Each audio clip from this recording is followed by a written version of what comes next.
Hi buddies, இன்னைக்கு பார்க்கக்கூடிய உண்மை சம்பவம் தமிழ்நாட்டினுடைய கடலூர் மாவட்டத்திலிருந்து ஒரு குறிப்பிட்ட தூரத்தில் அமைந்துள்ள ஒரு அழகிய கிராமத்தில் ஒரு ஷேர் ஆட்டோ டிரைவர் திருமணமான ஒரு பெண்ணை காதலித்து தோல்வியுற்றதால் தீக்குளித்து மாண்ட பிறகு ஏற்பட்ட அதிபயங்கர அமானுஷ்ய நிகழ்வை தாங்க முழுமையாக பார்க்க போகிறோம்.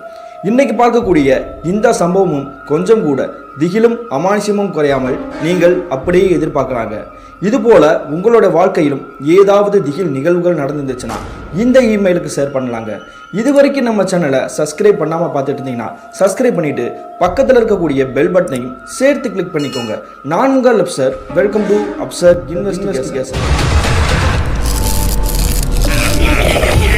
நான் ஏற்கனவே சொன்ன மாதிரி தமிழ்நாட்டினுடைய கடலூர் மாவட்டத்திலிருந்து ஒரு குறிப்பிட்ட தூரத்தில் அமைந்துள்ள ஒரு அழகிய கிராமத்தில் கிட்டத்தட்ட 2015 காலகட்டத்தில் நடந்த திகில் நிகழ்வு தாங்க இந்த நிகழ்வு. இந்த சம்பவத்தை நமக்கு இமெயில் மூலியமாக ஷேர் பண்ணியது வர்ஷா அப்படின்றவங்க தாங்க. இது இவங்களுக்கு நடந்துச்சான்னு பார்த்தீங்கன்னா ஆமாங்க, இவங்களுக்கும் இவங்களுடைய தோழியான தேன்மொழிக்கும் நடந்தது தாங்க இந்த சம்பவம். அப்படி என்ன நடந்துச்சுன்னு பார்த்தீங்கன்னா கிட்டத்தட்ட 2015 காலகட்டத்தில் இந்த மின்னஞ்சலை அனுப்பிய வர்ஷாவுக்கு ஒரு 22 வயசு இருந்திருக்குங்க. அந்த சமயத்தில் இவங்க பெருசாக எதுவும் படிக்கலைங்க, 10th வந்து நிப்பாட்டியிருக்காங்க. ஆனால் இவங்களுடைய குடும்பம் வசதியாக இருந்தாலுமே இவங்களுக்கு படிக்கிறதுக்கு கவனம் இல்லை அப்படின்றால யாருமே பெருசாக எடுத்துக்கலைங்க. அந்த சமயத்தில் தான் இந்த வர்ஷாவுடைய அண்ணன் இருக்கார் இல்லையா, அவர் என்ன சொல்கிறாருன்னா, உனக்கு திருமண வயதாயிடுச்சு, அதனால் உனக்கு மாப்பிள்ளையை பார்த்தாலுமே நீ என்ன படிச்சிருக்க அப்படின்ற மாதிரி கேட்பாங்க. குறைஞ்சது டைப்ரைட்டிங் கிளாஸாவது நீ பழகிருது அப்படின்னா உனக்கு பிற்காலத்தில் யூஸ் ஆகுமா அப்படின்ற மாதிரி சொல்லியிருக்காங்க. உடனே தன்னோட அண்ணன் சொல்கிறது ஒரு பக்கத்தில் யோசிச்சு பார்த்தா கரெக்டாக இருக்கும் அப்படின்னு நினச்சிக்கிட்டு இவங்களும் டைப்ரைட்டிங் கிளாஸ் போகலாம் அப்படின்ற மாதிரி முடிவு எடுக்கிறாங்க. அந்த டைப்ரைட்டிங் கிளாஸ் எங்கே இருக்குன்னு பார்த்தீங்கன்னா இவங்க இருக்கக்கூடிய கிராமத்துலேருந்து பக்கத்து கிராமத்தில் அங்கே இருக்குது. அதனால் தினசரி பஸ்ஸில் போயிட்டு வர்றது ரொம்ப சிரமமாக இருந்திருக்குங்க. நேரத்துக்கு பஸ் வராமல் அல்லது கூட்டல் நெரிசலாக இருக்கிறதுனால ரொம்ப அவதிப்பட்டிருக்காங்க இந்த வர்ஷா. அந்த சமயத்தில் அவங்களுடைய அண்ணனை கூப்பிட்டு சொல்கிறாங்கங்க, நான் பஸ்ஸில் போயிட்டு வர்றது எனக்கு ரொம்ப சிரமமாக இருக்குது, அதனால ஏதாவது ஒரு ஆட்டோக்காரங்களை நீங்கள் பேசிட்டீங்கன்னா டெய்லி அந்த ஆட்டோலேயே நான் ஏறி போயிருவேன்னா அதனால ஒரு ஆட்டோ அரேஞ்ச் பண்ணி கொடுங்க அப்படின்ற மாதிரி சொல்கிறாங்க. உடனே இந்த வர்ஷாவுடைய அண்ணனும் என்ன பண்ணுறாருன்னா அதே கிராமத்தை சேர்ந்த ஒரு நபர் ஒருத்தர் இருந்திருக்காருங்க. அவருடைய பேர் செல்லப்பாண்டி. அந்த நபரை பற்றி சொல்லணும்னா கிறிஸ்துவ மதத்தை தழுவக்கூடிய ஒரு நபர் தாங்க. அவர் வேறு யாரும் கிடையாது, இந்த வர்ஷாவுடைய அண்ணன் இருக்கார் இல்லையா, அவருடைய கூட படித்த ஒரு நபர் தான். அதனால எந்த பிரச்சனையும் கிடையாது. தினமும் அவரே ஆட்டோ வீட்டுக்கு கொண்டு வந்துட்டார்னா நம்மளோட தங்கச்சியை கூட்டிகிட்டு போயிட்டு பிக்கப் அண்ட் ட்ராப் மாதிரி பேசி வச்சிட்டோம்னா எந்த பிரச்சனையும் இருக்காதுல்ல அப்படின்ற மாதிரி யோசிக்கிறாரு. அதே மாதிரி அந்த ஷேர் ஆட்டோ கூட்டக்கூடிய அந்த செல்லப்பாண்டியுமே உங்களுடைய வீட்டுக்கே வந்துட்டாங்க, இந்த வர்ஷாவை பிக்கப் பண்ணிக்கலாம் அப்படின்ற மாதிரி. அப்படி வந்த பிறகு இந்த வர்ஷாவுமே அவரை பார்க்குறாங்க. பார்த்த உடனே தெரிஞ்சிருச்சு இவர் நமக்கு ரொம்ப பழக்கப்பட்ட ஆள். ஏன்னா 2 பேருமே கிளாஸ்மேட்டு அப்படின்டா சின்ன வயசில் அடிக்கடி வீட்டுக்கு வர்றது வழக்கம் தானே. அதனாலேயே இவங்களுக்கு தெரிஞ்சிச்சுங்க. உடனே என்ன பண்ணாங்கன்னா, அண்ணா நீங்கள் தானா, நான் கூட வேறு யாரோ இருப்பாங்களா அப்படின்னு நினச்சி பயந்துட்டு இருந்தேன், இனி ஒன்றும் பிரச்சனையும் கிடையாது, வாங்க நம்மளுடைய இந்த டைப்பிங் கிளாஸ் போகணும், என்னை இறக்கி விட்ருங்க அப்படின்ற மாதிரி பேசுகிறாங்க. அதே மாதிரி கிட்டத்தட்ட ஒரு வார காலகட்டம் இந்த ஷேர் ஆட்டோவில் ஏறி தாங்க அவங்க டைப்ரைட்டிங் கிளாஸ் போயிட்டு வந்திருக்காங்க. அந்த சமயத்தில் அதே டைப்ரைட்டிங் கிளாஸில் ஒர்க் பண்ணக்கூடிய ஒரு பெண்மணி இவங்களுக்கு ஃப்ரெண்டாக பழகிருக்காங்க. அவங்களுடைய பேர் தேன்மொழிங்க. அவங்களுக்கும் இந்த வர்ஷாவுக்கும் கிட்டத்தட்ட ஒரு 3 வயசு டிஃப்ரென்ஸ் இருக்கும். அந்த சமயத்தில் இவங்க இருவருமே பழக ஆரம்பித்து கிட்டத்தட்ட ஒரு வார 2 வார காலகட்டத்திலே நெருங்கிய தோழியாக பழக ஆரம்பிச்சிட்டாங்க. அந்த சமயத்தில் அந்த தேன்மொழி அப்படின்ற பொண்ணு இவங்க கேட்டிருக்காங்கங்க, நீ எப்படி வர, நான் வரதுக்கு ரொம்ப சிரமமாக இருக்குது, நீ எப்படிமா வர, ஒருவேளை ஸ்கூட்டி எதுவும் வச்சிருக்கியா அப்படின்ற மாதிரி கேட்குறாங்க. உடனே வர்ஷா என்ன சொல்கிறாங்கன்னா, நான் ஷேர் ஆட்டோவில் வந்துட்டு இருக்கிறேன், அவர் எனக்கு ரொம்ப தெரிஞ்சவர் தான், டெய்லி பிக்கப் ட்ராப்ன்ற மாதிரி எங்களுடைய அண்ணன் பேசி வச்சிருக்காரு அப்படின்றாங்க.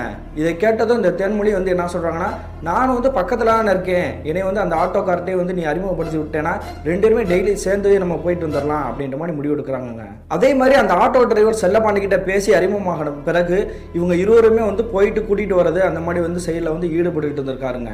அப்படி போயிட்டு இருக்கும்பொழுது தான் இந்த ஷேர் ஆட்டோ டிரைவர் அந்த பெண்மணி இருக்காங்க இல்லையா தேன்மொழி, அவங்கள பார்த்த உடனே காதல் வயப்படுறாருங்க. என்ன காரணம்னா இந்த தேன்மொழி அப்படின்ற பொண்ணு பார்க்க ரொம்ப அழகாக இருந்திருப்பாங்க. இதனாலேயே அவருடைய காதலை எப்படி சொல்கிறது அப்படின்ற மாதிரி தயங்கிட்டே இருந்திருக்காரு. அந்த சமயத்தில் இவருக்கு ஏற்ற மாதிரி அந்த பெண்மணி இவர்கிட்ட நல்லா நெருக்கமாக பழகிருக்காங்க. குறிப்பாக சொல்ல போனோம்னா பெஸ்ட் ஃப்ரெண்டாக பெஸ்டின்னு சொல்லுவாங்க இல்லையா, அந்த மாதிரி நெருங்கி பழகிருக்காங்க. அப்படி போயிட்டு இருக்கும்போது தான் திடீர்னு ஒரு நாள் இந்த வர்ஷா அப்படின்ற பொண்ணு டைப்ரைட்டிங் கிளாஸ் போகலை, விடுமுறை அப்படின்ற மாதிரி கேள்விப்படுறாங்க இந்த தேன்மொழி. அந்த சமயத்தில் அந்த ஷேர் ஆட்டோடைய டிரைவருடைய நம்பர் இருக்கு இல்லையா, அந்த நம்பரை வாங்கிட்டு நானே அவர்கிட்ட பேசி கூட்டிகிட்டு போய்க்கிறேன், நீ பேசாமல் வீட்டில் ரெஸ்ட் எடு அப்படின்ற மாதிரி முடிவு எடுக்கிறாங்க. அதே மாதிரி அந்த ஷேர் ஆட்டோ டிரைவருக்கு கால் பண்ணி இந்த தேன்மொழி பேச ஆரம்பிக்கிறாங்க. இன்னைக்கு வருஷா வந்து லீவ் போட்டிருக்கா, நீ என்னை மட்டும் தான் பிக்கப் அண்ட் ட்ராப் பண்ணுற மாதிரி இருக்கும், கிளம்பி வா என்னோட வீட்டுக்கு வா அப்படின்ற மாதிரி சொல்கிறாங்கங்க. அதே மாதிரி இந்த ஷேர் ஆட்டோ டிரைவர் வந்து அவங்க இருக்கக்கூடிய ஏரியா கிட்ட நெருங்கி போயிட்டாருங்க. அந்த சமயத்தில் எதிர்ப்புறத்தில் நடந்து வர்றது யாருன்னு பார்த்தீங்கன்னா தேன்மொழி தாங்க. அவங்களுடைய வீட்டுக்கிட்ட வர சொன்னாங்க. ஆனால் வீட்டுக்கிட்ட வராமல் வந்து இந்த தெருவோட முனையிலே வந்து நின்றுக்கிட்டு இருக்காங்க. இதை பார்த்தது வந்து உன்னோட வீடு எங்கே இருக்குது அப்படின்ற மாதிரி கேட்குறாங்க. அதெல்லாம் உனக்கு அதுக்கு, வா முதல்ல நம்ம கிளம்பி போகலாம் அப்படின்ற மாதிரி ஆட்டோவில் ஏறி அந்த டைப்ரைட்டிங் கிளாஸ்க்கே போயிட்டாங்க. அதன் பிறகு உங்களுடைய ஃபோன் நம்பர் வந்து 2 பேர்கிட்ட மாறிக்குச்சு இல்லையா, சேட் பண்ணுறது மெசேஜ் பண்ணுறது அப்படின்ற மாதிரி வந்து ஒரு காதலர்கள் மாதிரி வந்து பேச ஆரம்பிச்சுட்டு இருக்காங்க. இப்படி போயிட்டு இருக்கும்போது தான் ஷேர் ஆட்டோ டிரைவர் ஒரு முடிவே பண்ணிட்டாருங்க. நம்ம காதலிக்கிற பொண்ணு இதுதான், நம்ம திருமணம் பண்ணால் இந்த பொண்ணை தான் திருமணம் பண்ணணும் அப்படின்ற மாதிரி அவரோட மைண்டில் ஏற்றி வச்சுக்கிட்டாரு. அதே மாதிரி இந்த ஹர்ஷா இருக்காங்க இல்லையா, அவங்கள வந்து ஆட்டோவில் ஏற்றிட்டு வந்துட்டு இருக்கும்பொழுது அவங்ககிட்ட வந்து விஷயத்த சொல்கிறாருங்க. நான் உன்னுடைய ஃப்ரெண்டை வந்து நான் காதலிக்கிறேன், அவகிட்ட வந்து நான் எப்படி சொல்லணும்னு தெரில, நீ தான் சொல்லணும் அப்படின்ற மாதிரி சொல்கிறாங்க. இதை கேட்டதும் வருஷாக்கு வந்து தூக்கி வாரி போட்டுருச்சு. என்ன நான் சொல்கிறேன், அந்த பொண்ணை நீ லவ் பண்ணுறியா, அது அவங்களுக்கு தெரியுமா அப்படின்னு கேட்குறாங்கங்க. நான் தான் சொன்னேன்லம்மா, நான் அவங்ககிட்ட வந்து சொல்லவே இல்லை, பயமாக இருக்குது, நீ தான் சொல்லணும் அப்படின்றாங்க. உடனே வருஷா வந்து எந்த ஒரு பதிலுமே சொல்லாமல் வந்து யோசிச்சுட்டே இருந்திருக்காங்க. அதுக்கு பிறகு என்ன சொல்கிறாங்கன்னா, நீயே வந்து அவங்கக்கிட்ட வந்து தனியாக போய் பேசிப்பாரு, என்னாலலாம் பேச முடியாது, எனக்கு பயமாக இருக்குது அப்படின்ற மாதிரி சொல்கிறாங்க வருஷா. இதை கேட்டதும் இந்த ஷேர் ஆட்டோ டிரைவர் வந்து பெரிய குழப்பங்க. நம்ம காதலிக்கிற விஷயத்த வந்து நம்ம தானே சொல்கிறோம், இவன் என்னமோ வந்து சொல்கிற மாதிரி வந்து பயப்படுறாளே, நம்மளை தானே சொல்ல போகிறா அப்படின்ற மாதிரி யோசிச்சுட்டு இருக்காங்க. அதன் பிறகு வந்து அவங்களுடைய இந்த ஃப்ரெண்ட் இருக்காங்க இல்லையா தென்மொழி, அவங்கள பிக்கப் பண்ணிக்கிட்டு அந்த டைப்ரைட்டிங் கிளாஸ்கிட்டே நெருங்கி போயிட்டாருங்க. நெருங்கி போனதுக்கப்புறம் உங்ககிட்ட நான் ஒரு முக்கியமான விஷயம் பேசணும், இன்னைக்கு வந்து நீ வெளியே தனியாக வர முடியுமா அப்படின்ற மாதிரி கேட்குறாங்க. இதை கேட்ட உடனே வந்து தேன்மொழி வந்து யோசிச்சுட்டு சரி நான் தனியாக வர போய் மீட் பண்ணி பேசலாம் அப்படின்ற மாதிரி அவங்களுடைய இருக்கக்கூடிய கிராமத்துலேருந்து ஒரு பூங்கா இருந்திருக்குங்க. அந்த பூங்காக்கே இந்த இருவருமே வந்து போயிட்டாங்க தனியாக. அந்த பூங்காக்கே போய் கிட்டத்தட்ட ஒரு அரை மணி நேரம் கடந்திருக்குங்க. அந்த சமயத்தில் இந்த செல்லப்பாண்டி வந்து பேசவே இல்லைங்க, அமைதியாகவே இருந்திருக்காரு. இதை நோட் பண்ணிட்டு இருந்த தேன்மொழி என்ன கேட்குறாங்கன்னா, நீ கூப்பிட்டு பேசணும் தானே வந்த, ஆனால் ஏன் பேசவே மாட்டேற, என்னடா பிரச்சனை அப்படின்ற மாதிரி கேட்குறாங்க. உடனே செல்லப்பாண்டி சொல்லக்கூடிய விஷயத்தை கேட்டுட்டு இந்த தேன்மொழி இருக்காங்க இல்லையா, அவங்களுக்கு பேரதிர்ச்சி. அப்படி என்ன சொல்லியிருக்காருன்னா, நான் வந்து உன்னை வந்து காதலிச்சிட்டு இருக்கேன், உன்னை நான் எப்போ பார்த்தேன்னா அப்பயே வந்து உன்னை கல்யாணம் பண்ணலாம் அப்படின்ற மாதிரி முடிவு பண்ணிட்டேன். இந்த விஷயத்த வருஷா கிட்ட வந்து நான் சொல்லி உங்ககிட்ட சொல்ல சொன்னேன், அவள் பயந்துக்கிட்டு சொல்லவே இல்லை. இப்போயும் நான் சொல்லேன்னா நான் எப்போ சொல்கிறது, அதனால தான் கொஞ்சம் துணிச்சலோட வந்து உங்ககிட்ட சொல்லியிருக்கேன், நம்ம 2 பேர் வந்து திருமணம் பண்ணிக்கலாமா, உன்னை வந்து எனக்கு ரொம்ப பிடிச்சிருக்குது, அதே மாதிரி நீ என்கிட்ட வந்து நல்லா நட்பாக பாசமாக தான் பழகிட்டு இருக்க அப்படின்ற மாதிரி கேட்குறாங்க. இதை கேட்டதும் இந்த தேன்மொழி அப்படின்றவங்க வந்து இப்படி சைலண்டாக உருண்டு இருந்திருக்காங்க. நான் உன்கிட்ட கேட்டுக்கிட்டே இருக்கேன், நீ ஏமா பதிலே சொல்ல மாட்டேற, வேற யாரையாவது உன் மனசில் நினச்சிருக்கியா அப்படின்னு கேட்குறாங்க. கேட்ட அடுத்த நிமிஷமே தேன்மொழி வந்து என்ன சொல்கிறாங்கன்னா, ஏன்டா இப்படி பைத்தியமாடி பேசுகிற, வருஷா அவங்ககிட்ட எந்த ஒரு விஷயத்தையுமே சொல்லலையா அப்படின்னு கேட்குறாங்க. இதை கேட்டு செல்லப்பாண்டிக்கு வந்து ஒன்றுமே புரியலை. அதன் பிறகு தேன்மொழி வந்து ஒவ்வொரு விஷயமா சொல்ல ஆரம்பிக்கிறாங்க. அப்படி என்ன சொல்கிறாங்கன்னா, அவங்களுக்கு வந்து ஏற்கனவே திருமணம் ஆயிடுச்சாங்க, அவங்களுக்கு வந்து 2 குழந்தைகள் இருக்கான், ஒரு குழந்தை வந்து 4 வயசில் இருக்கான், இன்னொரு குழந்தை வந்து 5 வயசில் இருக்குது அப்படின்ற மாதிரி சொல்லி விஷயத்தை முடிக்கிறாங்க. இதை கேட்டதும் செல்லப்பாண்டி இப்படி நடுங்கி போய் நிற்கிறாருங்க. அதன் பிறகு அவர் என்ன நினைக்கிறாருன்னா, ஒருவேளை அந்த பொண்ணு வந்து நம்மளை கழட்டி விடுறதுக்காக இப்படி போய் சொல்கிறா போல, இவளுக்கு திருமணம் ஆயிருந்துச்சுன்னா முன்னாடியே வந்து சொல்லிப்பால, நம்மகிட்ட வந்து க்ளோஸாக தானே பேசி பழகுனா, அப்புறம் இப்படி போய் சொல்கிறா அப்படின்ற மாதிரி அவங்ககிட்டயே திரும்ப கேட்குறாங்க. இதை கேட்டது தேன்மொழி என்ன சொல்கிறாங்கன்னா, நான் உங்ககிட்ட ஃப்ரெண்ட்ஷிப்பாக தான்டா பழகினேன், மற்றபடி எனக்குள்ள எந்த ஒரு இதுவும் கிடையாது, அதனால் நம்ம வந்து காதலிக்கிறதெல்லாம் வந்து வேணாம்டா, நீ அதை மனசில் ஏற்றிக்கோடா, என்னை வந்து தொந்தரவு பண்ணாத அப்படின்ற மாதிரி சொல்லிட்டு அந்த பூங்கா விட்டு கிளம்பி போயிட்டாங்க. இந்த நிகழ்வு பிறகு கிட்டத்தட்ட ஒரு 2 நாட்களாக அந்த ஷேர் ஆட்டோ டிரைவர் வந்து இந்த வருஷாவையும் பிக்கப் பண்ண போகலைங்க, அவங்களோட தோழியுமே பிக்கப் பண்ண போகல. அதுக்கு பிறகு எப்பயும் போல மறுபடியும் போய் அவங்களுடைய வீட்டில் வருஷாவை பிக்கப் பண்ணிட்டு வந்துட்டு இருக்காருங்க. அப்படி வந்துட்டு இருக்கும் பொழுது வருஷா கிட்ட வந்து பேச ஆரம்பிக்கிறாங்க. உனக்கு தான் எல்லா விஷயம் தெரியும்ல, நீயாவது முன்னாடி சொல்லியிருக்க கூடாதா அப்படின்ற மாதிரி கேட்குறாங்க. இந்த கேட்டுட்டு வருஷா என்ன சொல்கிறாங்கன்னா, நீ வந்து காதலிக்கிறேன்ற எனக்கு எப்படின்னா தெரியும், நீ நல்லா ஃப்ரெண்ட்ஷிப்பாக பேசியிருக்க அப்படின்னு தான் நான் நினச்சேன், திடீர்னு வந்து காதலிக்கிறேன்னு குண்டை போட்டால் எனக்கு என்னென்னா பண்ண முடியும் அப்படின்ற மாதிரி வந்து பேசுகிறாங்க. அதுக்கு பிறகு இந்த ஷேர் ஆட்டோ டிரைவர் வந்து அந்த தென்மொழியோட வீட்டோட எல்லைக்கு முன்னாடி போய் நின்ட்டாருங்க. அவங்களோட வீடு வந்து இவருக்கு எங்கே இருக்குன்னே தெரியாது, அதனால் அந்த தெருவோட முனையில் போய் நின்றுருக்காரு. அதே மாதிரி அந்த தேன்மொழியும் ஷேர் ஆட்டோவில் ஏறி உட்காராங்க. அப்படி உட்கார்ந்த பிறகு இவருடைய ஆட்டோவை எடுத்துக்கிட்டு அந்த டைப்ரைட்டிங் கிளாஸ் இருக்கக்கூடிய அந்த இடத்துக்கு போவாரான்னு பார்த்தா, இவங்க ஏற்கனவே பேசினாங்களே 2 பேர் சந்திச்சு அந்த பூங்காக்கே கொண்டு போகிறாருங்க. அப்படி பூங்காவுக்கு போயிட்டு இருக்கும்பொழுது இவங்க இருவருமே வந்து மாறி கேட்க ஆரம்பிச்சிட்டாங்க. என்னடா டைப்ரைட்டிங் கிளாஸ் போகாமல் நீங்கள் என்னன்னா பூங்காவுக்கு வண்டி விட்டுட்டு இருக்கீங்க, முதல்ல நிப்பாட்டுங்கண்ணா அப்படின்றாங்க. அதுக்கு பிறகு இந்த செல்லப்பாண்டி என்ன சொல்கிறாருன்னா, வண்டி என்னால் நிப்பாட்ட முடியாது, நான் உங்ககிட்ட வந்து ஒரு விஷயம் பேசணும், அதனால் பூங்காக்கே வாங்க அப்படின்ற மாதிரி பூங்காக்கே கொண்டு போயிட்டாருங்க அவருடைய ஆட்டோவை. அப்படி பூங்காக்கே போனது 2 பெண்மணிகள் வந்து செல்லப்பாண்டி கிட்ட வந்து எதுக்கு இப்படி பண்ணிட்டு இருக்கீங்க அப்படின்ற மாதிரி கேட்குறாங்க. உடனே செல்லப்பாண்டி வந்து ஓனு கதறி அழுகிறாருங்க. அது மட்டும் இல்லாமல் தேன்மொழியோட காலை பிடிச்சி கெஞ்ச ஆரம்பிச்சிட்டாருங்க. நான் உன்னைய நினைச்ச மனசுல வேற யாரையுமே நினைக்க முடியாது, உன் மேல நான் உசுரே வச்சிருக்கேன், அதனால வந்து நீ வந்து உன்னுடைய கணவரை வந்து விட்டுட்டு என் கூட ஓடி வந்துரு அப்படின்ற மாதிரி பேசியிருக்காங்க. இதை கேட்டது தேன்மொழி வந்து அவங்களுக்கு காலில் போட்டிருக்க செருப்பு எடுத்து பலார்னு இவருடைய கன்னத்திலேயே அரைஞ்சிடறாங்க. பைத்தியமான நீ, நான் தான் சொல்லிக்கிட்டே இருக்கல எனக்கு 2 பிள்ளைங்க இருக்குதுண்டு, அதை விட்டுட்டு என்னால் எப்படிடா வர முடியும், அது மட்டும் இல்லாமல் வந்து நான் உங்ககிட்ட ஃப்ரெண்டாக தான்டா பழகினேன், இதுக்கு மேலே என்னை தொந்தரவு போனேன்னா நான் வேறு ஏதாவது கம்ப்ளைண்ட் பண்ணி விட்டுருவேன்டா அப்படின்ற மாதிரி மிரட்டிட்டு இந்த வருஷாவை கூட்டிட்டு அவங்க வந்து கிளம்பி போயிட்டாங்க. அதன் பிறகு வந்து செல்லப்பாண்டி வந்து கிட்டத்தட்ட 1 வார காலகட்டம் இவங்களை வந்து சந்திக்கவே கிடையாதுங்க. இந்த சம்பவம் நடந்த சில நாட்களுக்கு பிறகு இந்த வருஷாவுடைய அண்ணனுக்கே விஷயம் தெரிய வந்துருச்சுங்க. தெரிய வந்ததுக்கப்புறம் அவருடைய நண்பனை கூப்பிட்டு சத்தம் போடுறாரு, என்னடா தேவையில்லாத வேலை பார்த்துட்டு இருக்க, அந்த பொண்ணுக்கு வந்து ஏற்கனவே திருமணம் ஆயிடுச்சுன்னு சொன்னா விட்டுற வேண்டியதானடா, நீ ஏன்டா அப்படி தேவையில்லாத வம்பிழுத்துட்டு இருக்க, பெரிய பிரச்சனையை உண்டாக்கிறாதரா அப்படின்ற மாதிரி சொல்லியிருக்காரு. ஆனால் அந்த சேரோட்டோ டிரைவர் வந்து செல்லப்பாண்டி வந்து அடம் பிடிக்கிறாருங்க. அந்த பொண்ணை தான் நான் திருமணம் பண்ணுவேன், என்ன பிரச்சனை வந்தாலும் பரவாயில்ல, இடையில எவன் குறுக்க வந்தாலும் நான் வெட்டிட்டு ஜெயிலில் போவேனே தவிர அவளை வந்து நான் மறக்கவே மாட்டேன் அப்படின்ற மாதிரி வந்து ஆங்காரமாக பேசிட்டு போயிருக்காருங்க. அதுக்கு பிறகு அவங்க இந்த வருஷாவுடைய அண்ணனுமே வந்து இவங்ககிட்ட பேச முடியாது அப்படின்ற மாதிரி அவங்களுடைய தங்கச்சிக்கு வந்து வேற ஆட்டோ அரேஞ்ச் பண்ணி அவங்களுடைய இந்த டைப் ரைட்டிங் கிளாஸ் இருக்கு இல்லையா, அதுக்கு அனுப்பிச்சு வச்சுட்டு இருக்காங்க. இந்த சம்பவம் நடந்து சில நாட்களுக்கு பிறகு இந்த தேன்மொழி வந்து டைப் ரைட்டிங் கிளாஸ் முடிச்சுட்டு அவங்களுடைய வீட்டுக்கு கிளம்பலான்னு முடிவு எடுக்கிறாங்க. அந்த ஆட்டோவில் ஏறி அவங்களுடைய வீட்டுக்கு வந்துட்டு இருக்காங்க. அந்த சமயத்தில் பின்னாடியே ஒரு ஆட்டோ வந்து ஃபாலோ பண்ணுதுங்க. அது வேறு யாரும் கிடையாதுங்க, இந்த செல்லப்பாண்டி அப்படின்றவர் தான். அவங்களுடைய வீடு வந்து எங்கே இருக்குன்னு இவருக்கு தெரியாது இல்லையா, அந்த தெருவிலேயே தான் வந்து ஏற்றுறது இறக்குறதுமா இருப்பார். அதனால அவங்களுடைய வீடை எப்படியாவது கண்டுபிடிச்சாகணும் அப்படின்றக்காண்டி தான் ஃபாலோ பண்ணி போயிட்டுருக்காரு. அதே மாதிரி அவங்களுடைய வீட்டுக்கிட்டே அந்த ஆட்டோ வந்து நிப்பாட்டிட்டு அவங்கள வந்து இறக்கி விட்டு அந்த ஆட்டோக்காரர் வந்து எடுத்துகிட்டு போயிட்டாருங்க. அதன் பிறகு இந்த செல்லப்பாண்டி என்ன பண்ணுறாருன்னா இவருடைய ஆட்டோ வந்து ஒரு மூலையில் வந்து நிப்பாட்டிட்டு அப்படி தேன்மொழியோட வீட்டுக்குள்ளே போன செல்லப்பாண்டி மறுபடியும் அவங்களுடைய காலை பிடிச்சி கெஞ்ச ஆரம்பிச்சிட்டாருங்க. நான் உன்னை வந்து ஒரு உயிருக்கு உயிராக காதலிக்கிறேன், நீ எப்படியாவது என்னை ஏற்றுக்கணும், நான் சொல்கிறது உனக்கு புரியலையா அப்படின்ற மாதிரி வந்து அடம் பிடிக்க ஆரம்பிச்சிட்டாரு. அதன் பிறகு வந்து தேன்மொழி வந்து என்ன பண்ணுறாங்கன்னா, நீ இந்த இடத்த விட்டு போயிரு, இல்லைன்னா நான் என்ன பண்ணுவேன்னு எனக்கு தெரியாது, கூட்டமாக ஆளை வந்து கூட்டி சத்தம் போட்டு உன்னை அசிங்கப்படுத்திடுவேண்டா அப்படின்ற மாதிரி மிரட்டியிருக்காங்க. அதன் பிறகு இந்த செல்லப்பாண்டி வந்து அவருடைய ஆட்டோ எடுத்துட்டு அவருடைய கிராமத்துக்கே கிளம்பி போயிட்டாருங்க. அதுக்கு பிறகு செல்லப்பாண்டி வந்து விடுவாரான்னு பார்த்தா விடவே இல்லைங்க. மறுபடியும் பிரச்சனை படி தாங்க இருந்திருக்காரு. அவங்களுடைய ஃபோனுக்கு வந்து சேட் பண்ணி இந்த மாதிரி மெசேஜ் பண்ணுவாங்க இல்லையா, அந்த மாதிரி தப்பாக மெசேஜ் பண்ண ஆரம்பிச்சிருக்காரு. நீ வந்து எனக்கு கிடைக்கல அப்படின்னா வந்து உன்னுடைய புருஷனை நான் போட்டு தள்ளிடுவேன் அப்படின்ற மாதிரி மிரட்ட ஆரம்பிச்சிருக்காரு. இந்த சம்பவத்தை ஒரு கட்டத்துக்கு மேலே அவங்களால தாங்கிக்கவே முடியலைங்க. அதன் பிறகு அவங்களுடைய கணவர்கிட்டே சொல்லிட்டாங்க. இந்த தேன்மொழியோட கணவர் யாருன்னு பார்த்தீங்கன்னா வந்து வட்டிக்கு கொடுக்கக்கூடிய ஒரு நபர் தாங்க. அவர் வந்து கொஞ்சம் வாட்டா சாட்டமாக இருக்கக்கூடிய ஒரு நபர் தான். அது மட்டும் இல்லாமல் அவரை பார்த்தாலே நிறைய பேர் வந்து மிரண்டு போவாங்க, கொஞ்சம் ரவுடித்தனமாக இருக்கக்கூடிய ஒரு நபர் தான். அவருக்கு இந்த விஷயம் தெரிஞ்ச பிறகு வந்து என்ன பண்ணுறாருன்னா, இந்த சேராட்டோ நிற்கக்கூடிய ஸ்டாண்ட் இருக்கு இல்லையா, அந்த இடத்துக்கே நெருங்கி போயிட்டாருங்க. அப்படி நெருங்கி போனதுக்கப்புறம் வந்து செல்லப்பாண்டியை போட்டு அடின்னு அடிக்க ஆரம்பிச்சிட்டாரு. எவ்வளோ தைரியம் இருந்தால் திருமணமான பொண்ணை வந்து நீ வந்து இந்த மாதிரி காதலிக்கிறேன்னு சொல்லுவ, அவள் தான் வேணான்னு சொன்னதுக்கப்புறமா நீ வந்து இப்படி டார்ச்சர் பண்ணிட்டு இருக்கடா அப்படின்னு சொல்லிட்டு அவர் போட்டு அடின்னு அடிக்க ஆரம்பிச்சிட்டாரு. அதுக்கு பிறகு சுற்றி இருக்கக்கூடிய நபர்கள் பூரா தடுத்துட்டு இவர் மேலே தான் தப்பு இருக்கு அப்படின்னு தெரிஞ்சதுக்கப்புறம் வந்து காரி துப்பியிருக்காங்க. நீ பண்ணுறது பெரிய தப்படா, உனக்கு நாங்கள் சப்போர்ட்டாகவே வரமாட்டோம், இனிமேல் வந்து நீ மறுபடியும் இந்த பிரச்சனைக்கு போனால் அப்படின்னா வந்து உன்னோட உசுறு போனால் கூட நாங்கள் வந்து கண்டுக்கவே மாட்டோம் அப்படின்னு ஒரு கூட இருக்கக்கூடிய நெருங்கிய நண்பர்களே சொல்லியிருக்காங்க.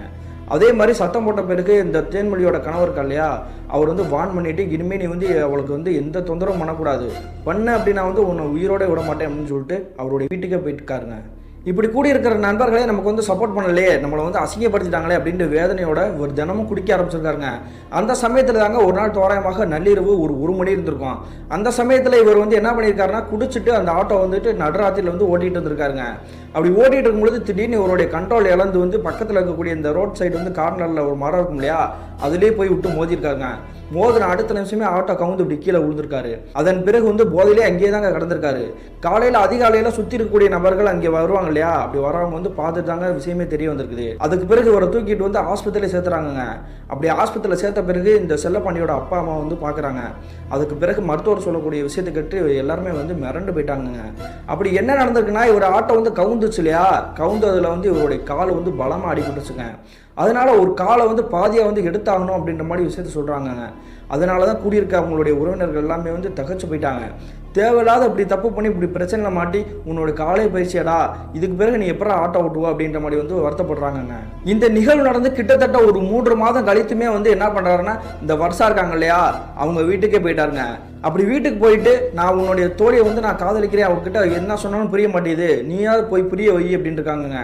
இதை கேட்டதான் அவங்களுடைய அண்ணனே இவர் வந்து அடிச்சு விரட்டி விட்டுறாரு. உனக்கு எவ்வளோ பட்டாலுமே வந்து புத்தி வராதரா, நீ முதல்ல இந்த வீட்டை விட்டு வெளியே கிளம்பி போ அப்படின்ற மாதிரி சொல்லிடுறாரு. அதுக்கு பிறகு இவர் என்ன பண்ணுறாருன்னா, இவருக்கு தெரிந்த ஒரு 2 நண்பர்களை கூட்டிக்கிட்டு அந்த தேன்மொழியோட வீட்டுக்கே மறுபடியும் போறாருங்க. அப்படி வீட்டுக்கு போன பிறகு அவங்களுடைய கணவரை பார்த்து அடுத்த நிமிஷமே வந்து கோபத்தோட உச்சத்துக்கே போயிட்டாரு. கூடி இருக்க அக்கம் பக்கத்தில் இருக்க எல்லா நபர்களும் வந்து இவர்கிட்ட வந்து சண்டைக்கு வராங்க. ஒழுங்கு மரியாதை இந்த இடத்த விட்டு போயிடுறா, இல்லைன்னா வந்து நாங்கள் என்ன பண்ணணும்னே தெரியாதுன்னு சொல்லி சத்தம் போட்ட பிறகு இவர் வந்து அவமானப்பட்டுட்டு இவருடைய வீட்டுக்கே வந்துட்டாருங்க. அப்படி வீட்டுக்கு போன செல்லப்பாண்டி வந்து கிட்டத்தட்ட ஒரு 2 நாட்களாக அவங்களுடைய அப்பா அம்மா கிட்ட பேசவே கிடையாதுங்க. அவங்களுடைய அம்மா அப்பா வந்து பக்கத்தில் இருக்கக்கூடிய அவங்களுடைய உறவினர்களுடைய திருமணத்துக்கு வந்து போயிருக்காங்க. அந்த சமயத்தில் இவருடைய வீட்டில் தனியாக தான் இருந்திருக்காரு. அப்படி தனியாக இருந்தவர் வந்து என்ன நினச்சிட்டாருன்னு தெரிலங்க, நம்ம வந்து சூசைட் பண்ணிக்கலாம் அப்படின்னு முடிவு பண்ணிட்டார் போல. தீயை பார்த்து வச்சுக்கிட்டு வந்து மொத்தமாக வந்து தீ பிடிச்சி எரிஞ்சிட்டு இருக்குங்க அந்த வீடே. சுற்றி இருக்கக்கூடிய நபர்கள் பூராமே அவங்களுடைய அப்பா அம்மாவுக்கு செய்தி சொல்லி எல்லாமே வந்து நெருங்கி வந்து பார்க்குறாங்க. இவங்க வந்து காப்பாற்றலன்னு எவ்வளோ ட்ரை பண்ணியிருக்காங்க. ஆனால் அவருடைய ரூம் வந்து நல்லா பலமாக பூட்டப்பட்டிருக்குது. ஒரு கட்டத்தில் உடச்சிட்டு உள்ளே போய் பார்க்குறாங்க. அந்த செலை பண்ணியிருக்காரு இல்லையா, அப்படி மொத்தமாக வந்து தீயில வந்து கருகி போயிட்டாருங்க. இந்த காட்சியை பார்த்ததுக்கப்புறம் அவங்களுடைய அப்பா அம்மாவுக்கு என்ன பண்ணனே தெரில. தன்னோட பையனை வந்து ஆசாசியாக வளர்த்தோமே, ஒரே பையன் தானே வீட்டுக்கு, அவன் இப்படி வந்து இந்த மாதிரி மோசமான ஒரு முடிவு எடுத்துட்டானே அப்படின்னு சொல்லிட்டு நெஞ்சில் அடிச்சுட்டு அழுக ஆரம்பிக்கிறாங்க. அதன் பிறகு வந்து உங்களுடைய உற்றார் உறவினர்கள் எல்லாருமே வந்த பிறகு இந்த செல்லப்பாண்டியோட வந்து இறுதி சடங்கு வந்து முடியுதுங்க. இவங்களுடைய குடும்பம் கிறிஸ்துவ மதத்தை தழுவக்கூடியவங்க அப்படின்றனால வந்து இந்த செல்லப்பாண்டியோட உடல் இருக்கு இல்லையா, அதை வந்து அடக்கம் தாங்க பண்ணுறாங்க. அதே மாதிரி அப்படி அடக்கம் பண்ண பிறகு வந்து கிட்டத்தட்ட ஒரு 2 நாட்கள் பிறகு தாங்க இந்த வர்ஷாவுக்கும் அவங்களுடைய அண்ணனுக்கும் விஷயம் தெரிய வருது. தெரிஞ்ச பிறகு வந்து அந்த வர்ஷாவுக்கு வந்து மனசே ஆடலைங்க. நல்லா இருந்த அண்ணன் தானே, யார்கிட்ட எந்த வம்புக்கு போகாதவர் தானே, திடீர்னு இந்த பெண்மணி மேலே அப்படி காதல் வயப்பட்டு இப்படி இந்த ஆசைப்பட்டுட்டு அவரோட உயிரே போயிடுச்சு அப்படின்ற மாதிரி வந்து வருத்தப்பட்டுருக்காங்க. அதன் பிறகு டைப் ரைட்டிங் கிளாஸுக்கு வந்து ஆல்ரெடி வந்து முடிச்சிட்டாங்க. அதே மாதிரி அவங்களுடைய தேன்மொழி கிட்ட வந்து விஷயத்த சொல்ல நினைக்கிறாங்க. இப்போ வந்து அவங்க டைப் ரைட்டிங் கிளாஸ் போகிறது இல்லைங்க, அந்த டைப் ரைட்டிங் கிளாஸ்லாம் முடிச்சிட்டாங்க. அவங்களுடைய தோழிக்கு வந்து ஃபோன் பண்ணி நடந்த எல்லா விஷயத்தையுமே சொல்கிறாங்க. சொன்ன பிறகு அந்த தேன்மொழி வந்து ஓன்னு கதறி எழுதுறாங்க. அதுக்கு பிறகு வந்து இவங்க இருவருமே வந்து நேரடியாக வந்து மீட் பண்ணிக்கிறாங்க. மீட் பண்ண பிறகு தேன்மொழி வந்து என்ன சொல்கிறாங்கன்னா, நாம் வந்து அவனுடைய சமாதி இருக்கு இல்லையா, அங்கே போய் ஒரு பார்வை பார்த்துட்டு வருவான், அவன் வந்து எனக்காக என்னையே நினச்சி தான் வருத்தப்பட்டு இப்படி செத்து போனான், எனக்கும் அவன் மேலே வந்து ஒரு பக்கம் காதல் இருந்துச்சு, ஆனால் என்னுடைய கணவன் என்னுடைய பிள்ளைகள் இருக்காங்க அப்படின்றனால அதை தாண்டி வரக்கூடாதுன்றக்காக வந்து நான் அவங்க எல்லாருமே நினச்சிட்டாமல் நான் வந்து அவங்ககிட்ட சொல்லவே இல்லை, அப்படி நான் சொல்லியிருந்தாலுமே வந்து பெரிய தப்பாக இருக்கும் அப்படின்ற மாதிரி சொல்லியிருக்காங்க. அதுக்கு பிறகு வர்ஷாவும் தேன்மொழியும் அந்த செல்லப்பாண்டியோட சமாதிக்கு நெருங்கி போகிறாங்க. அப்படி நெருங்கி போன பிறகு தேன்மொழி அவருடைய சமாதி பக்கத்தில் உட்காந்துக்கிட்டு ஓன்னு அழுகுறாங்க. என்னை மன்னிச்சிடறா, நான் பண்ண தப்புனால தாண்டா இந்த மாதிரி உன்னுடைய உயிரே போயிடுச்சு, என்னோட பிள்ளைகளையும் என்னுடைய கணவனையும் விட்டுட்டு என்னால் வெளியவே வர முடியாதுடா, இது உனக்கு புரியலையா, நான் உன்கிட்ட புரியிற மாதிரி எவ்வளோ சொன்னேன்ல, நீ கேட்கவே இல்லை, அவங்க இல்லைன்னா உன்னை நான் எப்போயும் ஏற்றுக்கிட்டு இருப்பேன், ஆனால் அவங்க இருக்காங்க, அவங்களுக்கு மீறி என்னால் வர முடியாது அப்படின்ற மாதிரி தாங்க ஓன்னு அழுதுருக்காங்க. அதன் பிறகு வந்து இந்த வருஷமும் அவங்களுடைய தோழியான தேன்மொழியும் உங்களுடைய வீட்டுக்கே கிளம்பிட்டாங்க. அப்படி செல்லப்பாண்டியோட சமாதிக்கு போயிட்டு வந்த பிறகு தாங்க தேன்மொழியோட வாழ்க்கையிலையும் வருஷாவோட வாழ்க்கையிலையும் அம்மானிச்சு காட்டு வீச ஆரம்பிச்சிச்சு. அன்றைய நள்ளிரவு தோராயமாக ஒரு 12 மணி இருந்திருக்குங்க. அந்த சமயத்தில் இந்த வருஷா அவங்களுடைய ஒதுக்கப்பட்ட ரூமில் வந்து தூங்கிட்டு இருந்திருக்காங்க. அப்படி தூங்கிட்டு இருக்கும் பொழுது அவங்களுடைய உச்சி பாதம் இருக்கு இல்லையா, காலு, அந்த காலை யாரோ சுரண்டுற மாதிரி தெரியுது. அது மட்டும் இல்லாமல் அவங்களுடைய காதுகிட்ட வந்து யாரோ பேசுகிற மாதிரி சத்தம் கேட்குது. தேன்மொழியை பார்க்கணும் அப்படின்ற மாதிரி விகாரமாக கேட்குது. உடனே இது கனவா இல்லை கற்பனையா அப்படின்ற மாதிரி தெரியாமல் டக்குன்னு எந்திரிச்சு உட்காந்துருக்காங்க. எந்திரிச்சு உட்காந்து அடுத்த நிமிஷம் தாங்க இவங்களுடைய வாழ்க்கையில் கற்பனையே பண்ண முடியாத காட்சி இவங்க கண்ணு முன்னாடி தெரியுதுங்க. அப்படி என்ன நடந்திருக்குன்னு பார்த்தீங்கன்னா, இவங்களுடைய பெட்டில் உட்காந்துருக்காங்க இல்லையா, அப்படி எந்திரிச்சு அதன் எதிர்ப்புறத்தில் கருன்னு ஒரு கரிய உருவங்க. அந்த முகத்தோற்றத்தை இவங்களால விவரிக்கவே முடியலைங்க, அந்தளவுக்கு கொடூரமாக விகாரமாக இருந்திருக்குது. அதை பார்த்தது உங்களுக்கு யார் என்னன்னு தெரிஞ்சிச்சுங்க, அது வேற யாரும் கிடையாது, இறந்து போனார் இல்லையா செல்லப்பாண்டி, அவருடைய முகத்தோற்றம் தாங்க. இதை தெரிஞ்ச அடுத்த நிமிஷமே வந்து ஐயோ அம்மா அப்படின்ற மாதிரி கத்த ஆரம்பிச்சிட்டாங்க. உடனே அவங்களுடைய அப்பா அம்மா மற்றும் அவங்களுடைய அண்ணன் வந்து டக்குன்னு எந்திரிச்சு அவங்க ரூம் கிட்டே நெருங்கி வந்துட்டாங்க. இவங்க வந்து டோரை வந்து உள்ளாக் பண்ணிக்காங்க. அதனால அதை கிட்ட வந்து நெருங்கி போய் திறக்கணும் அப்படின்ற மாதிரி வந்து பயத்தில் வந்து போகவே கிடையாது. அந்த சமயத்தில் கதை உடைச்சிட்டு அவங்களுடைய அண்ணன் மட்டும் அப்பா அம்மா வந்து உள்ளே நுழைஞ்சிட்டாங்க. நுழைஞ்சதுக்கப்புறம் பார்க்குறாங்க இவங்களுடைய தங்கச்சி வருஷா இருக்காங்க இல்லையா, ஏதோ ஒரு இடத்த வந்து கை காட்டி நீட்டி இப்படி காமிச்சிட்டு இருக்காங்க. அந்த இடத்த வந்து பார்த்துட்டு இருக்காருங்க. அவங்களுக்கு வந்து எதுவுமே தெரியல. அதன் பிறகு மறுபடியும் இங்கிட்டு பாருங்க அப்படின்றாங்க. அந்த இடத்துக்கிட்ட ஒரு ஜன்னல் இருந்திருக்குது. அந்த ஜன்னல் கிட்ட பார்த்த அடுத்த நிமிஷமே இவங்களுடைய அண்ணன் மட்டும் அப்பா அம்மாவுக்கு வந்து கொலையே நடுங்கி வச்சுங்க. அந்த இடத்துல கருன்னு இருக்கக்கூடிய அந்த கறி உரும்பு இல்லையா, அப்படியே ஜன்னல் வழி அப்படியே கிராஸ் ஆகி போயிருக்குங்க. இதை தெரிஞ்சதுக்கப்புறம் அந்த வருஷா அப்படின்ற பொண்ணை வந்து எல்லாமே வந்து சமாதானப்படுத்திருக்காங்க. மறுநாள் காலையில் விடிஞ்சதுக்கப்புறம் அவங்களுடைய அண்ணன் வந்து இந்த வருஷாவை கூப்பிட்டு விஷயத்தை கேட்குறாங்கங்க. அது யார் என்ன உனக்கு தெரியுமா அப்படின்ற மாதிரி கேட்குறாங்க.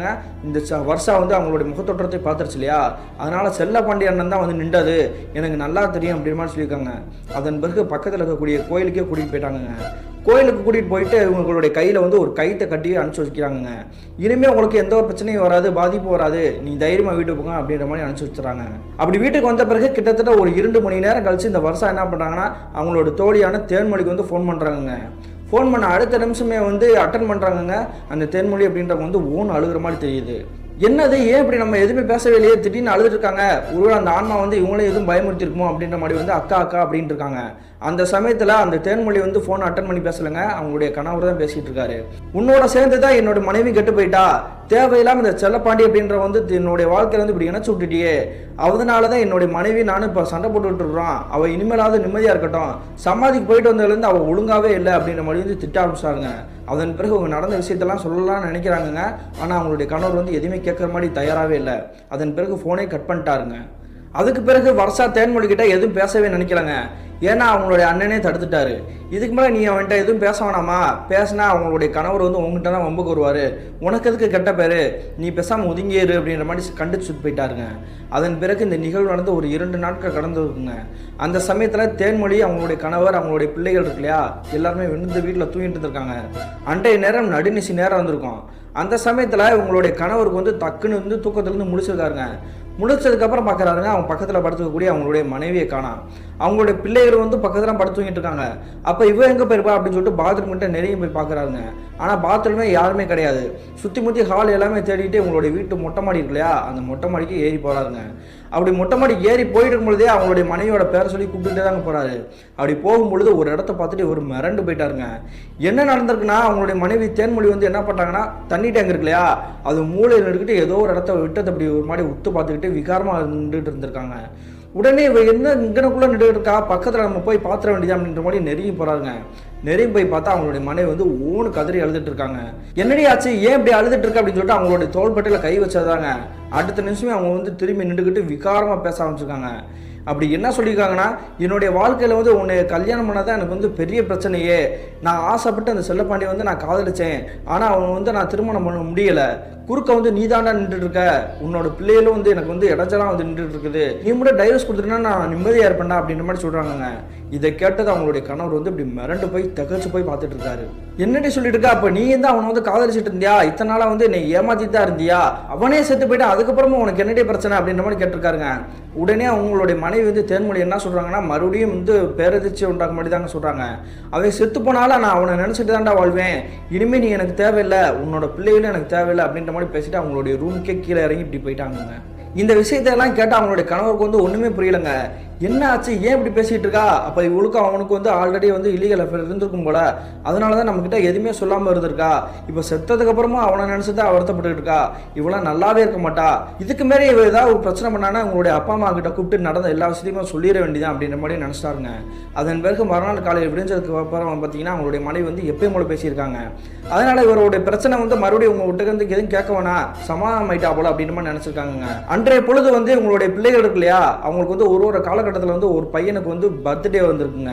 அதனால நம்ம அதுக்காக துணி எடுக்க போகலாம் அப்படின்ற மாதிரி வந்து இவங்க இருவரும் வந்து கிளம்பி போகிறாங்கங்க.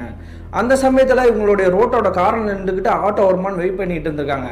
இப்படி வெயிட் பண்ணும்பொழுது திடீர்னு கரெக்டாக இவங்க நினச்ச மாதிரி ஒரு ஆட்டோ வந்துடுதுங்க. ஆட்டோ வந்ததுக்கப்புறம் ஆட்டோவில் ஏறலாம்னு நினைக்கிறாங்க. அந்த ஆட்டோ டிரைவர் பார்த்தீங்கன்னா வந்து இந்த வண்டியை வந்து ஸ்டார்ட் பண்ணுறாரு, திடீர்னு ஆஃப் ஆகி நின்றுக்குச்சு. எவ்வளவோ அடிச்சடிச்சு பார்க்குறாருங்க, வண்டி ஸ்டார்ட்டே ஆகலை. உடனே பக்கத்தில் நின்று இருக்கக்கூடிய அவங்களுடைய மனைவி வந்து என்ன பண்ணுறாங்கன்னா, யோ தள்ளி அவனுக்கு என்னையா வண்டி ஓட்ட தெரியும் அப்படின்ற மாதிரி அவரை வந்து தள்ளி விட்டுட்டு இவங்க வந்து அந்த ஆட்டோவில் ஏறி உட்காடுறாங்க. உட்காந்து அடுத்த நிமிஷமே சுற்றி இருக்கக்கூடிய நபர்கள் பூரா பார்க்குறாங்க. ஏன்னா வந்து சத்தமாக தான் பேசிகிட்டு இருக்காங்க.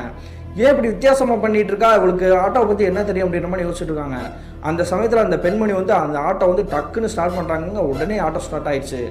இது கூட தெரியாமல் நீ எதுக்கு இருக்க அப்படின்னு சொன்னோடனே இவங்களுடைய கணவர் இருக்கார் இல்லையா, அவரை வந்து ஏறி உட்கார சொல்கிறாங்க. இது மட்டும் இல்லாமல் அந்த ஆட்டோ டிரைவருமே வந்து என்ன பண்ணுறாங்கன்னா, நீ பின்னாடி போய் உட்காரு, நானே கடைக்கிட்ட போய் அந்த ஆட்டோ வந்து நிப்பாட்டுறேன் அப்படின்ற மாதிரி சொல்கிறாங்க. அதன் பிறகு அவங்களுடைய மனைவி சொல்லக்கூடிய விஷயத்தை கட்டு எல்லாருமே வந்து மாதிரி தகச்சு தான் பார்த்துட்டு இருக்காங்க. இருந்தாலுமே அவங்க வந்து அடம் பிடிச்சதுனால வந்து சரி ஆட்டோ ஓட்டட்டும் அப்படின்ற மாதிரி நினச்சிட்டாங்க. அதன் பிறகு உங்களுடைய வீட்டில் இருந்து கிட்டத்தட்ட ஒரு 15 கிலோமீட்டர் தள்ளி இருக்கக்கூடிய ஒரு கடைக்கு தாங்க அந்த ஆட்டோ எடுத்துகிட்டு இவங்களே ஓட்ட ஆரம்பிக்கிறாங்க. இந்த பிரச்சனை எல்லாமே கண்கூடா பார்த்துட்டு இவருக்கு வந்து ஒன்றுமே புரியலைங்க. ஏன் நம்மளுடைய மனைவிக்கு ஒரு 2 நாளாகவே வந்து வித்தியாசமாக பண்ணிட்டு இருக்கா, நமக்கு என்ன பண்ணுறேனே தெரியல அப்படின்ற மாதிரி யோசிச்சுட்டு இருக்காரு. அதுக்கு பிறகு அவங்களுடைய மனைவி வந்து பாவம் அப்படின்னு நினச்சிட்டு அதை வந்து விஷயத்தை பெருசாகவே எடுத்துக்கலங்க. அதன் பிறகு கிட்டத்தட்ட ஒரு காலகட்டத்திற்கு பிறகு அவங்களுடைய பையனுக்கு வந்து பர்த்டே செலிப்ரேஷன் பண்ணுறதுக்காக உங்களுடைய உற்றார் உறவினர் எல்லாருமே வந்து வீட்டுக்கு கூட்டியிருக்காங்க. அப்படி வீட்டுக்கு கூட்டிகிட்டு வந்தது பிறகு வந்து எல்லாருமே வந்து செலிப்ரேஷன் பண்ணுறதுக்காக வெயிட் பண்ணிட்டு இருந்திருக்காங்க. அந்த சமயத்தில் உங்களுடைய மனைவி செய்யக்கூடிய விஷயத்தை பார்த்துட்டு சுற்றி இருக்க நபர்களுக்கு எல்லாருமே தூக்கி வாரி போட்டிருக்கு. அப்படி உங்களோட மனைவி வந்து என்ன பண்ணிருக்காங்க பார்த்தீங்கன்னா, அந்த கேக்கை வெட்டி ஒரு பையில் போட்டு பார்சல் மாதிரி கட்டியிருக்காங்க. என்னாச்சு, ஏன் இப்படி பண்ணிட்டு இருக்கா, கேக்கை வெட்டி குழந்தைக்கு முதல்ல ஊட்டாம என்னடி இப்படி பண்ணிட்டு இருக்கா அப்படின்ற மாதிரி அவங்களுடைய கணவர் கேட்டிருக்காரு. அப்படி உங்களுடைய கணவர் கேட்ட அடுத்த நிமிஷமே அவங்களுடைய மனைவி செய்யக்கூடிய விஷயத்தை பார்த்துட்டு சுற்றி இருக்கக்கூடிய நபர்கள் பூரா ஈரோ கூட நடுங்கி போயிருச்சுங்க. அப்படி என்ன பண்ணியிருக்காங்கன்னா, இவங்களுடைய குழந்தை இருக்கு இல்லையா, பர்த்டே பாய், அவங்களுடைய காதுக்கு பக்கத்துல போயிட்டு ஆணை கத்திருக்காங்க. என்னடி இப்படி வித்தியாசமா பண்ணிட்டு இருக்க அப்படின்னு சொல்லிட்டு அவங்களுடைய மனைவியோட கண்ணத்தை சேர்த்து பலார் நினைஞ்சிருக்காங்க. அரைஞ்ச அடுத்த நிமிஷமே நீ அடிச்சா நான் வாங்கிக்கணுமாடா, இனிமே நீ எனக்கு தேவையில்லை, இது என்னோட குழந்தையே கிடையாது அப்படின்ற மாதிரி அந்த கேக்கு எல்லாமே டேபிள் இப்படி தூக்கி வீச ஆரம்பிச்சிருக்காங்க. சுத்தி இருக்க எல்லாமே வந்து தடுக்க ஆரம்பிச்சிருக்காங்க. ஆனா யாருமே உங்களை வந்து தடுக்கவே முடியல. அதன் பிறகு உங்களுடைய வீட்டை தாண்டி விட்டு நடந்து வெளியே போயிருக்காங்க. அவங்களுடைய கணவர் வந்து ஒரு கட்டத்தில் வந்து போயிட்டு போறா, இதுமே நம்ம கண்டுக்கவே வேணாம் அப்படின்ற மாதிரி நினைச்சிருக்காங்க. அவங்களுடைய உறவினர்கள் எவ்வளவோ சொல்லி பார்த்துருக்காங்க, போய் கூட்டிட்டு வாப்பா, நீ தான் சமாதானப்படுத்தணும் அப்படின்ற மாதிரி சொல்லியிருக்காங்க. ஆனால் அவங்களுடைய கணவர் வந்து கொஞ்சம் கூட வந்து ஏற்றுக்கவே கிடையாதுங்க. அவள் கிட்டத்தட்ட சில நாட்களாகவே வந்து இந்த மாதிரி வித்தியாசமாக பண்ணிட்டு இருக்கா, நம்ம அதை கண்டுக்கவே வேணாம், பிசாம போனால் போட்டோம் அப்படின்ற மாதிரி விட்டுருங்க அப்படின்ற மாதிரி கோவத்தோட அவங்களோட வீட்லேயே வந்து உட்காந்துட்டாருங்க. இந்த நிகழ்வானது ஒரு 6 மணி நேரம் கழிச்சு வந்து இந்த தேன்மொழியோட கணவர் இருக்கார் இல்லையா, அவருக்கு வந்து செய்தி தேடி வருதுங்க. அது என்னன்னு பார்த்தீங்கன்னா, உங்களுடைய மனைவி வந்து வேற ஒரு வீட்டில் வந்து உட்காந்துக்கிட்டு அடம் முடிச்சுட்டுக்கா, அங்கே கூடியிருக்க நபர்கள் எல்லாருமே வந்து சண்டை போட்டுட்டு இருக்காங்க அப்படின்ற மாதிரி சொல்கிறாங்க. இதை கேட்டது வந்து அது எந்த இடம் அப்படின்ற மாதிரி ஒரு தேடி கண்டுபிடிச்சு அந்த இடத்துக்கே போகிறாங்க. அப்படி நெருங்கி போய் பார்த்ததுக்கப்புறம் தான் தெரியுது அந்த இடம் வேற எந்த இடமும் கிடையாது, செல்ல பண்ணி இறந்து போனார் இல்லையா, அவருடைய வீடு தாங்க. அப்படி அவங்களுடைய மனைவி வந்து என்ன பண்ணிக்காங்க பார்த்தீங்கன்னா, இங்கே கோச்சுக்கிட்ட சண்டை போட்டுட்டு விட்டு நடந்து போனாங்க இல்லையா, அப்படி நடந்து போனவங்க அவங்களுடைய வீட்டுக்கு போயிருக்காங்க. அப்படி வீட்டுக்கு போயிட்டு அவங்களுடைய ஆட்டோ வந்து முன்னாடி நிற்கும் இல்லையா, அவருடைய ஆட்டோ, செல்லப்பண்டியோட ஆட்டோ, அவருடைய ஆட்டோவில் ஏறி உட்காந்துக்கிட்டு ஒரு மாதிரி வேடிக்கை பார்த்துட்டு விகாரமாக கத்திட்டு இருந்திருக்காங்க. இதை பார்த்தது அவங்களுடைய அப்பா அம்மா வந்து பக்கத்தில் நெருங்கி வந்து, யாருமா நீ, ஏன் இந்த ஆட்டோவில் வந்து உட்காந்துட்டு இருக்க அப்படின்னு கேட்டோன்னு வந்து அவங்க வந்து எதுவுமே பதிலே சொல்லலை. ஆங்காரமாக பேயாடுற மாதிரி கத்திட்டே இருந்திருக்காங்க. அதன் பிறகு கூடியிருக்க நபர்கள் எல்லாமே வந்துட்டு சத்தம் போட்டுருக்காங்க. என்னம்மா ஆச்சு, உனக்கு என்ன பிரச்சனை அப்படி கேட்டோன்னு வந்து எதுவுமே சொல்லவே இல்லைங்க. அந்த பெண்மணி என்ன பண்ணியிருக்காங்கன்னா, இவங்களுடைய வீட்டுக்குள்ளேயே நுழைஞ்சு அவர் ஒதுக்கப்பட்ட ரூம் இருக்கு இல்லையா, செல்லாப்பண்டி ஆல்ரெடி தீ குளிச்சாரு, அந்த ரூம்லேயே போயிட்டு கதை வந்து சாத்தி பூட்டிக்கிட்டாங்க. இந்த காட்சி எல்லாமே பார்த்து செல்லப்பாண்டியோட அப்பா அம்மாவுக்கு வந்து ஒன்றுமே புரியலைங்க. யார் இந்த பெண்மணி, எங்கேருந்து வந்திருப்பா அப்படின்ற மாதிரி யோசிச்சுட்டே இருந்திருக்காங்க. அதன் பிறகு வந்து உங்களுடைய இந்த கூடியிருக்கக்கூடிய நண்பர்கள் உறவினர்களெல்லாம் இருக்காங்க இல்லையா, அவங்க வந்து ஒவ்வொரு இடமா தேட ஆரம்பிக்கிறாங்க. ஏன்னா செல்லப்பாண்டி ஏற்கனவே ஒரு பொண்ணு மூலியமாக வந்து ஒரு பிரச்சனை வந்துச்சு, அது வந்து உங்களுக்கு வந்து தெரியவே தெரியாதுங்க, செய்தி மட்டும் தான் தெரியும், யார் என்ன அப்படின்றது வந்து தெரியாது. ஒரு கட்டத்தில் வந்து கடைசியில் வந்து கண்டுபிடிச்சிட்டாங்க தேன்மொழி யார் அப்படின்றது வந்து தெரிஞ்சு வந்துருச்சு. தேன்மொழியோட கணவருக்கு விஷயம் தெரிஞ்ச பிறகு அவர் அவங்களோட இந்த செல்லப்பாண்டியோட வீட்டுக்கே வரலான்னு முடிவு எடுக்கிறாருங்க. அதே மாதிரி அவருடைய தாய் மாமாவை தாங்க கூட்டிட்டு வர்றாரு, பஞ்சாயத்து பண்ணலாம் அப்படின்றக்காண்டி. அப்படி செல்லப்பாண்டியோட வீட்டுக்குள்ள போன அடுத்த நிமிஷமே தேன்மொழியோட கணவர் அவங்களுடைய மாமா இருக்கார் இல்லையா, இருவருமே வந்து பேச ஆரம்பிக்கிறாங்க. என்ன ஒரு பிரச்சனையா இருந்தாலுமே நீ வெளியே வாமா பேசிக்கலாம் அப்படின்ற மாதிரி சொல்ல ஆரம்பிச்சிருக்காங்க. அதுக்கு பிறகு இந்த தேன்மொழி சொல்லக்கூடிய விஷயத்தை கேட்டுட்டு இந்த தாய்மாமா இருக்கார் இல்லையா, அவருக்கு விஷயம் புரிய ஆரம்பிச்சிருச்சுங்க. அவங்களுடைய உடம்பு வந்து சாதாரணமாக இல்லை, அவங்களுடைய உடம்புல வந்து ஏதோ ஒரு ஆன்மா பொசஸ் பண்ணியிருக்கு அப்படின்ட்டு. அது எப்படி தெரிய வந்திருக்குன்னு பார்த்தீங்கன்னா, தேன்மொழி வந்து உள்ளுக்குள்ளே எடுத்துக்கிட்டு வந்து அவங்களுடைய குரலை வந்து பேசவே இல்லைங்க. ஏதோ ஒரு ஆன்மா பொசஸ் பண்ண மாதிரி வந்துட்டு வேற ஒரு குரல் வளத்தில் ஒரு ஆண்மகன் பேசினா எப்படி இருக்கும், அந்த மாதிரி விகாரமாக பேசியிருக்காங்க. இதை தெரிஞ்சுக்கிட்டாங்க இவருடைய தாய் மாமா உடம்புல வந்து அந்த சாமி ஆடக்கூடிய அந்த விஷயம் இருக்கு இல்லையா, அவருக்கு வந்து எல்லாமே புரிய வந்துருச்சு. உடனே வந்து ஏன்னு கத்த ஆரம்பிச்சிட்டாருங்க. கத்தின சத்தத்தை கேட்டுட்டு கதவை திறந்துட்டு அவங்க தேன்மொழி அப்படின்றவங்க வந்து யதார்த்தமாக நின்றுருக்காங்க. அப்படி நிற்கும் பொழுது கூடியிருக்கவங்க பூராமே வந்து அந்த காட்சியை பார்க்குறாங்க, திகச்சு போயிட்டாங்க. என்ன காரணம்னா, தேன்மொழியோட கையில் வந்து கத்தி இருக்குங்க. அவங்களுடைய கழுத்தை வந்து கரகரன்னு அறுத்துக்க போகிறேன், நான் சாக போகிறேன், என்னை யாரும் தொந்தரவு பண்ணாங்க அப்படின்ற மாதிரி பேசியிருக்காங்க. இதை பார்த்துட்டு இருக்கும்பொழுதே அவங்களுடைய கணவருக்குமே வந்து புரிஞ்சிருச்சு நம்மளுடைய மனைவி வந்து இயல்பான நிலையிலே இல்லை அப்படின்றது. அதன் பிறகு வந்து என்ன பண்ணுறாங்கன்னா, ஒரு பக்கத்தில் இருக்கக்கூடிய உங்கள் தாய்மாமா இருக்கார் இல்லையா, அவருடைய உடம்புல வந்து சாமி வந்து இறங்கிருச்சுங்க. அது யாருன்னு பார்த்தீங்கன்னா, இவங்களுடைய குலதெய்வமான அங்காள பரமேஸ்வரி தாங்க. அதுக்கு பிறகு இந்த தேன்மொழி அப்படின்ற பொண்ணு வந்து அடங்கி ஒடுங்கி இவருடைய காலு கடையிலே சம்மணங்கால் போட்டு உட்காந்துட்டாங்க. உடனே அவருடைய உடம்புல வந்து சாமி இறங்கிட்டு இல்லையா, யார் நீ என்னன்றது தெரியும், ஒழுங்கு மரியாதை இந்த இடத்த விட்டு போயிரு, இல்லைன்னா அவனை வந்து நான் அழிச்சிருவேன் அப்படின்ற மாதிரி பேச ஆரம்பிச்சிச்சுங்க. பேச ஆரம்பிச்ச அடுத்த நிமிஷமே அந்த தேன்மொழி வந்து என்ன சொல்லுது பார்த்தீங்கன்னா, அவங்களுடைய பையன் இருக்காலே செல்லப்பாண்டி, அவருடைய ஆன்மா தாங்க உங்களுடைய உடம்புலேயே வந்து பொசஸ் பண்ணியிருக்குது. நான் வந்து இவ்வளோ வந்து உயிருக்கு உயிராக காதலிச்சேன், என்னுடைய காதலை வந்து யாருமே வந்து ஏற்றுக்கல, நீங்களும் என்னை எதுவும் பண்ணிடாதீங்க, என்னால் உங்களுடைய உடம்பை விட்டு போக முடியாது, என்னுடைய வாழ்க்கையை வாழ விடுங்க அப்படின்ற மாதிரி சொல்லியிருக்குங்க. இதை கேட்டுட்டு உங்களுடைய கணவருடைய தாய் மாமா உடம்புல வந்து சாமி இறங்கி இல்லையா, அவர் வந்து என்ன சொல்றாருன்னா, நீ பேச வந்து நியாயமே கிடையாது, அடுத்தவனோட மனைவி வந்து நீ சொந்தம் கொண்டாடுறது வந்து பெரிய தப்பு, நீ வந்து இந்த இடத்த விட்டு நீ போயிடணும், யாருக்கு எந்த தொந்தரவும் பண்ணக்கூடாது, அதே மாதிரி சத்திய வாக்கு கொடுத்துட்டு தான் நீ போகணும், போகல அப்படின்னா வந்து நான் உன்னை வந்து இருக்கவே விட மாட்டேன், வேரோட அழிச்சிருவேன் அப்படின்ற மாதிரி சொல்லியிருக்காங்க. இதை கேட்டுட்டு அவங்களுடைய மனைவி வந்து உடம்புல தேன்மொழியோட உடம்புல வந்து அந்த ஆன்மா இருக்கு இல்லையா, ஒரு கட்டத்தில் வந்து அப்படி அடிபணிஞ்சிருச்சுங்க. நான் யாருக்குமே எந்த தொந்தரவும் கொடுக்க மாட்டேன், நான் சத்திய வாக்கா கொடுக்குறேன், என்னை எதுவும் பண்ணிடாதீங்க, இந்த இடத்த விட்டு போயிரு அப்படின்ற மாதிரி ஓன்னு கதறி அழிச்சிருங்க. அதன் பிறகு அவங்களுடைய அப்பா அம்மாவும் பக்கத்தில் தானே பார்த்துட்டு இருந்திருக்காங்க, அவங்களும் பக்கத்துலேயே நெருங்கி வந்துட்டாங்க. நெருங்கி வந்தது பிறகு அவங்களுடைய அப்பா அம்மா பார்த்துட்டு கதறி அழுதுட்டு, நான் தெரியாதனமா தப்பு பண்ணி இப்படி மாடி தீ குளிச்சு இறந்து போயிட்டேன், நீ யாருமே எந்த தொந்தரவும் கொடுக்க மாட்டேப்பா, நான் வந்து இந்த இடத்த விட்டே போயிடுறேன் அப்படின்ற மாதிரி சத்திய வாக்கா கொடுத்துட்டு அவருடைய உடம்புலேருந்து டிஸப்பியர் ஆகி போயிருக்குங்க. அதன் பிறகு அவங்களுடைய மனைவி வந்து இயல்பான முறையில் மாறியிருக்காங்க. அவங்களுடைய கணவரோட மாமா வந்து தாய் மாமா வந்து உடம்புல சாமி இருந்துச்சு இல்லையா, அது இன்னும் இறங்கவே இல்லைங்க. உடனே அவங்களுடைய கணவரை பார்த்துட்டு என்ன சொல்லுதுன்னா, உன்னுடைய மனைவி வந்து ரொம்ப நல்லவளா, அவள் வந்து எந்த தப்புமே பண்ணலை, அவள் மனசை வந்து கெட்ட புத்தி இருந்தாலுமே வந்து உனக்காக உன்னோட பிள்ளைக்காண்டி வந்து ஒதுங்கி தான் இருந்தா, அவளை வந்து நீ சந்தேகப்படாத, உன்னோட குடும்பத்தில் வந்து நீ சந்தோஷமா வாழ, இனிமேல் உனக்கு எந்த பிரச்சனையும் கிடையாது அப்படின்ற மாதிரி வந்து பேசி அனுப்பிச்சு வச்சிருக்காங்க. அதுக்கு பிறகு தேன்மொழியும் அவங்களுடைய கணவரும் இந்த செல்லப்பாண்டியோட குடும்பத்துக்கிட்ட வந்து மன்னிப்பு கேட்டாங்க. அப்படி மன்னிப்பு கேட்டுட்டு உங்களுடைய வீட்டுக்கே கிளம்பி வந்துட்டாங்க. இவங்களுடைய தாய்மாமாவும் இவங்களோடய வந்துட்டாங்க. அதன் பிறகு உங்களுடைய வீட்டுக்கே வந்த பிறகு உங்களுடைய இருந்த குடும்பம் வந்து சண்டை விட்டு பஞ்சாயத்து பண்ணலாம் அப்படின்ற மாதிரி நினைச்சிருந்தாங்க இல்லையா, எல்லாருமே ஒன்று கூடி வந்து எந்த ஒரு பிரச்சனையும் கிடையாது, இனிமேல் எந்த பிரச்சனையும் வராது அப்படின்ற மாதிரி பேசி முடிக்கிறாங்க. அதே மாதிரி அவங்களுடைய உடம்புல வந்து ஆன்மா இருக்குது அப்படின்றனால தானே இவ்வளோ பஞ்சாயத்துமே, இனிமேல் அந்த ஆன்மாவால் எந்த தொந்தரவுமே இருக்காது அப்படின்ற மாதிரி தெரிஞ்சுட்டு உங்களுடைய குடும்பம் வந்து நிம்மதியாக தாங்க வாழ்ந்துட்டு இருக்காங்க. அதே மாதிரி உங்களுடைய குடும்பத்துக்கும் இந்த வருஷாவோட குடும்பத்துக்கும் அந்த ஆன்மா வந்து கண்ணில் தென்படவே இல்லைங்க, யாருக்கு எந்த ஒரு பிரச்சனையும் கொடுக்கவே இல்லை. கிட்டத்தட்ட 2015 காலகட்டத்தில் எனக்கும் என்னுடைய தோழியோட குடும்பத்துக்கும் நடந்த பிரதர், இதை வந்து உங்களுக்கு மின்னஞ்சலாக ஷேர் பண்ணியிருக்கேன் அப்படின்ற மாதிரி வருஷா சொல்லி முடிச்சிருக்காங்க. மீண்டும் இது போன்ற தரமான திரளான சுவாரஸ்யமான நிகழ்வுடன் உங்களை சந்திக்கும் வரை நான் உங்கள் அப்சர்.